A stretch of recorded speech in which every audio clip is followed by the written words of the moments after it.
मला करायचं होतं ना, पोलिसांवर केलं, तुमची तक्रार करायची होती. हिच्या नावाने ही सामानते मी बोलली नाही, त्याचं उत्तर द्या. तुम्ही नंतर सुधारतात त्या सोडा हो. आम्ही नंतर सुधारत नाही साहेब, तुम्ही प्लीज बी काम प्लीज. माझी ती हंबल रिक्वेस्ट आहे please. There is no question of regret. First respond it.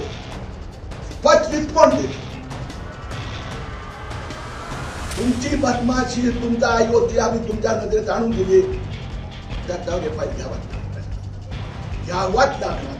तुम्हाला ज्या लिगल ऍडव्होकेटला विचारायचं विचारा, तुम्हाला यंदा एफआयआर घ्यावा लागणार.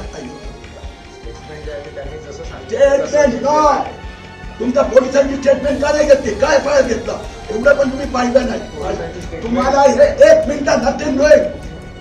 दिस is all no question of place home you are fooling. तुम्ही या महिलांची जीवनाची खेळताय आणि प्लीज करताय. तिच्या नावाने एवढं घालवलं केलं. पहिला एफआयआर पाहिजे तो आधीच नाही जाणी होत आहे.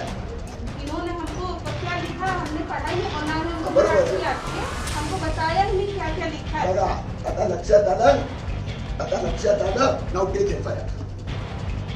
हे इतकी लवाडी करतात की परत म्हणतोय ऑफिसर, ते ऑफिसर कहतात यांनी काय आम्हाला सांगता मी चुकून बोलतो. अरे आता समोरासमोर आहे. आता पहिली लवाडी केली, आता परत आता एवढ्या लोकांच्या समोर तुम्ही खोटं बोलतात परत.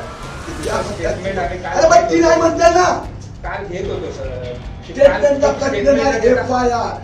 एफआयआर स्टेटमेंट आम्हाला उल्लू बनवतात का?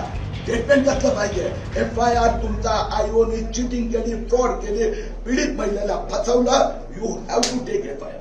जे त्यावेळी दिलं त्यावेळी स्टेटमेंट जे लिहिलं गेलं, पोलिसांनी फोर्जरी केली आहे असं त्यांचं म्हणणं आहे, चिटिंग केली आहे.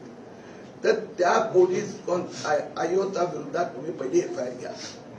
तुम्ही जेवढी क्विकनेस यांना धडा शिकवण्यासाठी, कारण 26 जानेवारीला तुम्ही हेच केलं, हिंदू मुस्लिम बॅलन्स करायचं.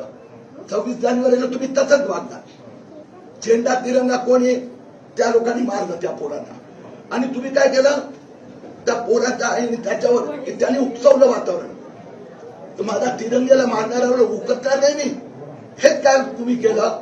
कारण की तो या मुलींवर अत्याचार करणारा मुस्लिम होता म्हणून तुमच्यातला आत्मा जागा होतो. आम्ही काय मुस्लिम आहे का? मुस्लिम सारखंच वागताय तुम्ही, त्याच्यापेक्षा घाणेरडं वागताय. म्हणून 1 मिनिट ह्या